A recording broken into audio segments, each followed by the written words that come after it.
Salut la famille, j'espère que vous allez bien. Les amis, il y a une question qui est en train de trotter dans ma tête depuis hier. Kylian Mbappé ne serait-il pas le plus grand chat noir de tous les temps? Je me pose cette question depuis hier, les gars. Depuis qu'on a appris que les médecins du Real ont confondu de genoux quand ils faisaient les examens sur Kylian Mbappé, les gars. Kylian avait mal au genou gauche. Mais les gars avaient fait des examens sur le genou droit, les gars. On parle des professionnels, des gens qui sont allés à l'école, se sont spécialisés. Les gars se sont trompés de genou, les gars. Moi, j'arrive pas à le comprendre depuis. Je vous dis, depuis que ce monsieur a posé les pieds au Real Madrid, il n'y a que des choses surnaturelles qui se passent, les gars. Surnaturelles. Rien n'est normal depuis que Kylian est arrivé au Real Madrid. Comment est-ce que les médecins professionnels peuvent se tromper de genou? Est-ce qu'on a besoin d'être médecin? Est-ce qu'on a besoin même d'aller à l'école pour détecter le mal sur le corps de quelqu'un, les gars? Est-ce qu'on a besoin? Je n'arrive pas à le comprendre, les gars. Est-ce qu'on a déjà entendu quelque chose comme ça là dans un club? Si vous avez déjà entendu ça, pardon, dites-moi. Parce que depuis que moi, je suis les affaires de blessures ici là, j'ai jamais suivi un truc comme ça, les gars. Seulement au Real Madrid et depuis que Kylian Mbappé est arrivé. Les joueurs ont eu à se blesser au Real Madrid, à avoir des problèmes de genoux. Mais jamais un problème médical comme ça là. Non, les gars, franchement, moi, je n'arrive pas à comprendre. Si c'est pas Kylian le chat noir. Si c'est pas la présence de Kylian dans ce club qui a bouleversé tout, les gars, moi je n'arrive plus à comprendre. Et c'est les choses qu'on disait avant que Kylian arrive au Real. Les gars nous disaient non, vous allez voir, Kylian va devenir sain, Kylian va devenir droit, Kylian va devenir ci, Kylian, il va comprendre que le Real Madrid c'est une institution. Au Real Madrid il y a l'ordre, c'est pas le désordre du Paris Saint-Germain, machin. Et bizarrement, il part du PSG et le PSG devient droit, les gars. Premier constat, il part du Paris Saint-Germain, le club commence à fonctionner normalement, l'équipe commence à bien performer. Aujourd'hui, le Paris Saint-Germain est une terreur en Europe, c'est un club à battre en Europe. Actuellement, ils sont encore les favoris pour se succéder, les gars.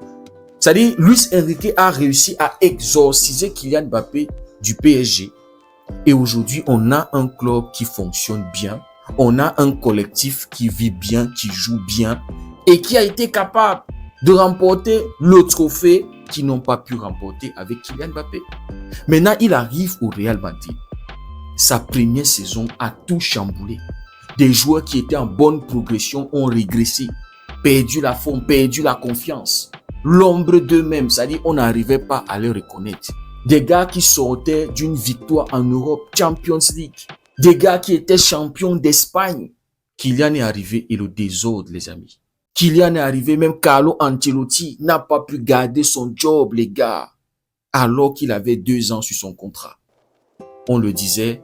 Et non, on nous traitait de anti-Mbappé, agenda sur Mbappé, juste parce qu'on disait une vérité qui était amère, qui était dure à avaler, les gars.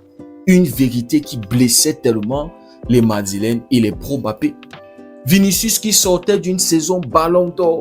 Jude Bellingham qui sortait d'une saison Ballon d'Or. Les gars étaient devenus l'ombre d'eux-mêmes. Une équipe qui était cohérente. Une équipe qui faisait peur. Une équipe qui imposait le respect, qui avait un charisme.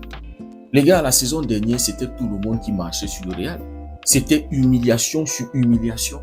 C'était ridicule sur ridicule. Le Real, la saison dernière, qui avait fait une saison blanche. Le Real, la saison dernière, qui était obligé de dépendre des arbitres pour pouvoir exister en Liga, mettait la pression sur les arbitres à chaque match important, surtout à partir de la deuxième partie de saison.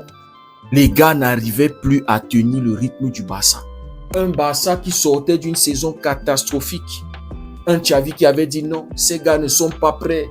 Ces gars ont besoin de temps de progresser avant de commencer à concurrencer avec le Real. Un Barça qui entrait la saison dernière avec beaucoup d'incertitudes, avec un nouveau coach qui arrivait avec des nouvelles idées, un nouveau projet. Le Real Madrid, champion d'Europe, champion d'Espagne, n'a pas pu tenir, les gars. et qui devaient mettre la pression sur l'arbitrage. Puisque c'est eux les plus puissants en Espagne, ils sont capables de plier la volonté des institutions en leur faveur. Et c'est ce qu'ils ont fait la saison dernière. Mais malgré ça, le Barça était trop fort pour eux, les gars. On se rappelle que lors de la finale de la Super Coupe d'Espagne 2025, l'arbitrage était madrilène. On se rappelle de la finale de la Copa del Rey, l'arbitrage était madrilène. On se rappelle du Classico au Montjuic en Liga, l'arbitrage était madrilène. Zéro fair play de la part de ce club, zéro classe de la part de ce club. Que des choses bizarres qui se sont passées au Real Madrid depuis l'arrivée de Kylian. Regardez comment Rudiger est devenu un animal sauvage, les gars. Rudiger, j'avais tellement d'estime pour ce joueur avant l'arrivée de Kylian. Regardez comment, à chaque fois que Vinicius avait des embrouilles avec les supporters, avec des joueurs, c'est Rudiger qui le calmait. C'est Rudiger qui essayait de remettre de l'ordre, les gars. Mais depuis l'arrivée de Kylian Mbappé, Rudiger est devenu un animal sauvage, les gars. Casse la mâchoire des joueurs, tacle brutal sur les joueurs. On se rappelle de la finale de la Copa del Rey où il avait la glace en main pour viser monsieur l'arbitre. Si ses coéquipiers ne l'avaient pas retenu, Dieu seul sait, l'arbitre allait peut-être finir à l'hôpital, les gars. C'est-à-dire, le côté méchant de Rudiger est sorti. Et aujourd'hui, il est fier de venir dire qu'il a fait 9 ans sans carton rouge. Quand il tacle, il sait comment il tacle. Quand il joue, il sait comment il joue.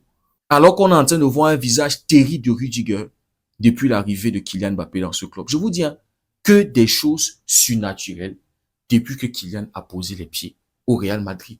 Arbeloa, qui était arrivé, prometteur, jeune coach, avec des idées claires. Subitement, il y a eu du brouillard dans la tête de Xabi Alonso.